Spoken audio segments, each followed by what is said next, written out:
വാർത്തകളിലേക്ക്. Honey trap വിരുദ്ധ അശ്വതി അച്ചു അറസ്റ്റിൽ. വിവാഹ വാഗ്ദാനം നൽകി 68കാരനിൽ നിന്നും പണം തട്ടിയ കേസിലാണ് കൊല്ലം അഞ്ചൽ സ്വദേശി അശ്വതി അച്ചു അറസ്റ്റിലായത്. പോലീസുകാരടക്കം നിരവധി പേരാണ് അശ്വതിയുടെ ഇരകൾ. കേരള പോലീസിനെ ഒന്നടങ്കം നാണക്കേടിൽ കുടുക്കിയാണ് ഫേസ്ബുക്കിൽ അശ്വതി അച്ചു എന്നറിയപ്പെടുന്ന കൊല്ലം ആഞ്ചൽ സ്വദേശിനി വാർത്തകളിൽ ഇടം പിടിച്ചത്.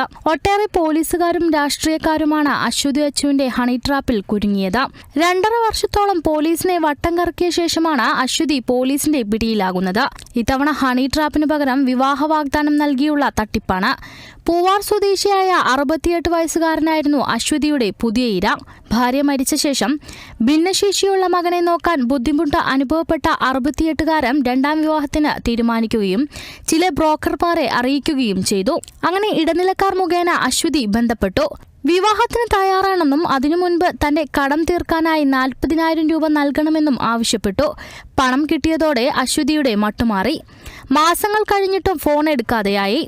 68കാരനെ നേരിട്ട് കണ്ടപ്പോൾ ചീത്ത വിളിക്കുകയും ചെയ്തു. ഇതോടെയാണ് ഇയാൾ പോലീസിൽ പരാതി നൽകിയതും അറസ്റ്റിന് കളമൊരുങ്ങിയതും. നേരത്തെ ഒട്ടേറെ പോലീസുകാരെ ഹണി ട്രാപ്പിൽ കുടുക്കിയെന്ന ആരോപണത്തിന്റെ അടിസ്ഥാനത്തിൽ അശ്വതിക്കെതിരെ കേസെടുത്തിരുന്നു. കൊല്ലം റൂറലിലെ SI നൽകിയ പരാതിയുടെ അടിസ്ഥാനത്തിലായിരുന്നു കേസ്. തിരുവനന്തപുരം റൂറൽ ജില്ലാ ക്രൈംബ്രാഞ്ചിന് അന്വേഷണം കൈമാറിയെങ്കിലും പാതി വഴിയിൽ അന്വേഷണം നിലച്ചു.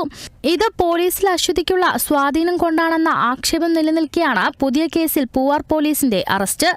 Kerala vision news, Thiruvananthapuram.